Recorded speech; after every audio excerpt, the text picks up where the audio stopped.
Assalamualaikum warahmatullahi wabarakatuh. Perkenalkan, nama saya Nur Hasanah. Saya Latsar CPNS Angkatan 10, Kelompok C tahun 2021, Kabupaten Bantul. Di sini saya ingin menjelaskan mengenai manajemen ASN. Lalu, apa yang dimaksud dengan manajemen ASN?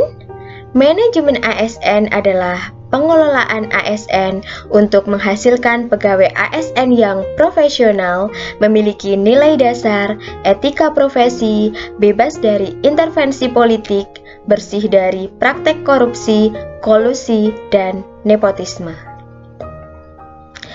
Yang pertama yaitu kedudukan dan peran ASN. Dalam Undang-Undang Nomor 5 Tahun 2014, pegawai ASN terdiri dari 1.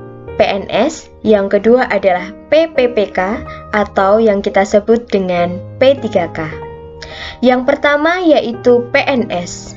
PNS adalah warga negara Indonesia yang memenuhi syarat tertentu diangkat sebagai pegawai ASN secara tetap oleh pejabat pembina kepegawaian untuk menduduki jabatan pemerintah, memiliki nomor induk pegawai secara nasional.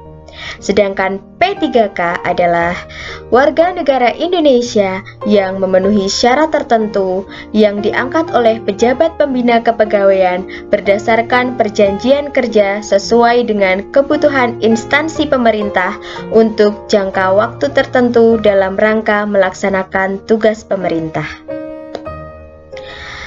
Pegawai ASN berkedudukan sebagai aparatur negara yang menjalankan kebijakan yang ditetapkan oleh pimpinan instansi pemerintah, serta harus bebas dari pengaruh dan intervensi semua golongan dan partai politik. Kedudukan ASN berada di pusat, daerah, dan luar negeri. Namun, pegawai ASN merupakan satu kesatuan. Yang pertama yaitu peran ASN. Pegawai ASN berfungsi sebagai pelaksana kebijakan publik.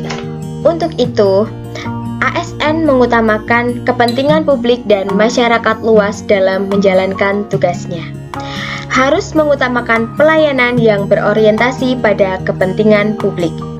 Yang kedua yaitu pelayan publik. Untuk itu, karena ASN dituntut untuk profesional dalam memberikan pelayanan kepada masyarakat. Yang ketiga yaitu perekat dan pemersatu bangsa. ASN disebutkan bahwa dalam penyelenggaraan dan kebijakan manajemen ASN, salah satu di antaranya asas persatuan dan kesatuan. ASN harus senantiasa mengutamakan dan mementingkan persatuan dan kesatuan bangsa. Selanjutnya, pegawai ASN bertugas sebagai berikut. Yang pertama, melaksanakan kebijakan yang dibuat oleh pejabat pembina kepegawaian serta dengan ketentuan peraturan perundang-undangan. Kedua, memberikan pelayanan publik yang profesional dan berkualitas. Ketiga, mempererat persatuan dan kesatuan negara Republik Indonesia. Peran pegawai ASN yaitu perencana, pelaksana, dan pengawas penyelenggara tugas umum pemerintah dan pengembangan nasional melalui pelaksanaan kebijakan dan pelayanan publik yang profesional, bebas dari intervensi politik, serta bersih dari praktek korupsi, kolusi, dan nepotisme. Yang kedua adalah hak dan kewajiban ASN.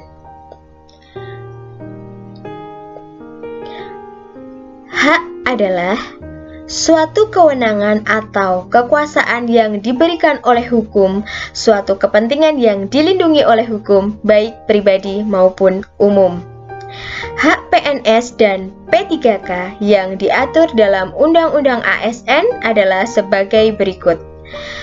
PNS berhak memperoleh 1. Gaji, tunjangan, dan fasilitas. 2. Cuti. 3. Jaminan pensiun dan jaminan hari tua. 4. Perlindungan. Dan yang kelima, pengembangan kompetensi.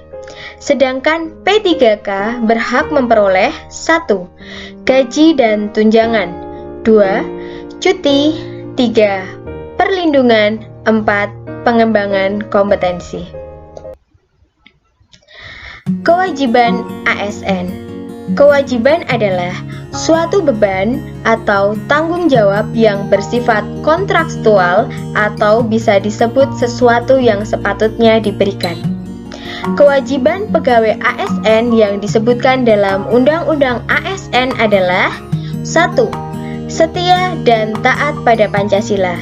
Undang-Undang Dasar 1945, Negara Kesatuan Republik Indonesia, dan pemerintah yang sah. 2. Menjaga persatuan dan kesatuan bangsa. 3. Melaksanakan kebijakan peraturan perundang-undangan. 4. Mentaati ketentuan peraturan perundang-undangan.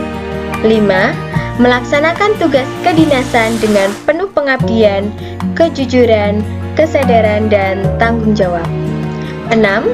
Menunjukkan integritas dan keteladanan dalam sikap, perilaku, ucapan, dan tindakan kepada setiap orang, baik di dalam maupun di luar kedinasan.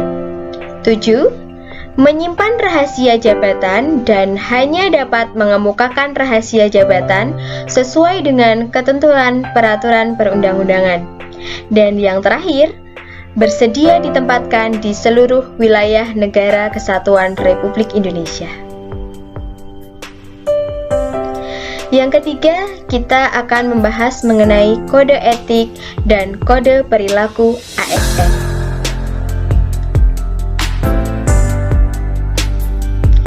Kode etik dan kode perilaku berisi pengaturan perilaku agar pegawai ASN melaksanakan tugas dengan 1. Melaksanakan tugasnya dengan jujur, bertanggung jawab, dan berintegritas tinggi. 2. Melaksanakan tugasnya dengan cermat dan disiplin. 3. Melayani dengan sikap hormat, sopan, dan tanpa tekanan. 4. Melaksanakan tugasnya sesuai dengan ketentuan peraturan perundang-undangan. 5. Melaksanakan tugasnya sesuai dengan perintah atasan atau jabatan yang berwenang sejauh tidak bertentangan dengan ketentuan peraturan perundang-undangan dan etika pemerintah. 6. Menjaga kerahasiaan yang menyangkut kebijakan negara. 7. Menggunakan kekayaan dan barang milik negara secara bertanggung jawab, efektif, dan efisien. 8. Menjaga agar tidak terjadi konflik kepentingan dalam melaksanakan tugasnya. 9. Memberikan informasi secara benar dan tidak menyesatkan kepada pihak lain yang memerlukan informasi terkait kepentingan kedinasan. 10.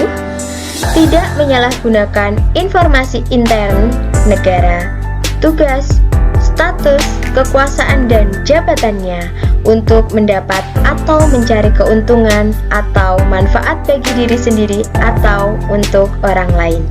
11. Memegang teguh nilai dasar ASN dan selalu menjaga reputasi dan integritas ASN. 12. Melaksanakan ketentuan peraturan perundang-undangan dengan mengenai disiplin pegawai ASN. Fungsi kode etik dan kode perilaku dalam birokrasi adalah 1. Sebagai pedoman, panduan birokrasi publik atau aparatur sipil negara dalam menjalankan tugas dan kewenangan agar tindakannya dinilai baik. 2. Sebagai standar penilaian sifat, perilaku, dan tindakan birokrasi publik atau aparatur sipil negara dalam menjalankan tugas dan kewenangannya. Kode etik dan kode perilaku ASN bertujuan untuk menjaga martabat dan kehormatan ASN. Yang keempat yaitu sistem merit dalam pengelolaan ASN. Pengertian sistem merit. Sistem merit adalah kebijakan dan manajemen ASN yang berdasarkan pada kualifikasi, kompetensi, dan kinerja secara adil dan wajar dengan tanpa membedakan latar belakang publik, ras, warna kulit, agama, asal-usul, jenis kelamin, status pernikahan, umur, atau kondisi kecacatan. Sistem merit harus diterapkan pada semua komponen atau fungsi dalam manajemen ASN.